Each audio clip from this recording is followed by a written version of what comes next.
When it comes to unforgiveness, and I've explained this a lot, unforgiveness is not condoning what the person did. You're not saying what you did was right. You're not saying that I'm accepting of what you did. It's not even saying, like, you're looking at, like, I would never do this to someone else. You're not condoning.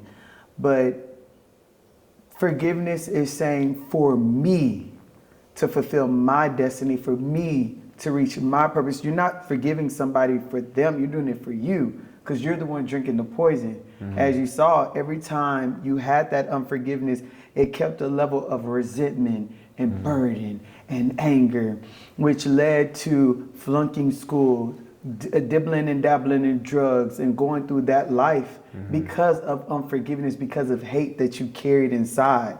But the moment that you're able to forgive, of saying, you know what, just like the Lord has forgiven me for all my sins and never looked at me and did this. Hey, Israel, you did it again. You did. He said, no. The moment you said, forgive me, Lord, he said, okay.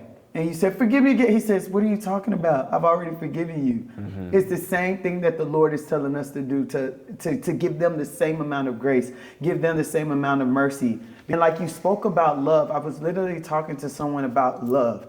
And I did this experiment years back because I felt like society has messed up the word love. Love was never to have such a pressure on it, because he says, love thy neighbor. That should be easy to love you, to say, Israel, I love you. And it shouldn't be I'm uncomfortable that I said I love you or anything like that, or turn into this perverted way. Mm-hmm. So what I did was I said, for the next, I think I did either 30 or 90 days, I went out and just told everybody I love them. I don't care who you were. I love you.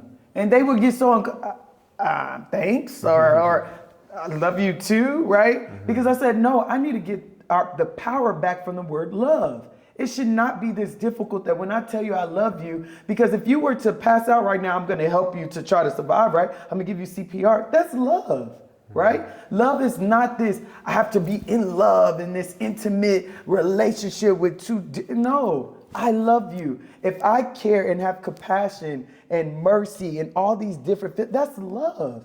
So the feelings that you have despite what dad did is love. So in love comes forgiveness. So that feeling that you're feeling right now, because I saw you start to get emotional, it's literally you took yourself back to that childhood you, that little boy that is still he's still alive, that says, man, in those times, I did not feel love, but yet I feel love at the same time, so conflicted in my feelings. But forgiveness is not condoning what that person did. You're saying, you know what? I'm giving you a clean slate. That even if I saw you, there should be no emotions that come from it where I'm angry or anything like that. It's like, it's peace. Because now you no longer carry this burden, because you understand people be peopling. People are people. And the same mistakes that you have, you want somebody to have grace for you. So now you have to give that out so that you may receive it. The Bible says, those that you show mercy to, I will show mercy to you too. Mm-hmm. So mercy is compassion. And let me ask you this. Have you ever sat down with dad or mom and got their story of how their childhood was, to understand, how did you become like this? Like, how did we get here? Have you ever heard that story? Oh, yeah.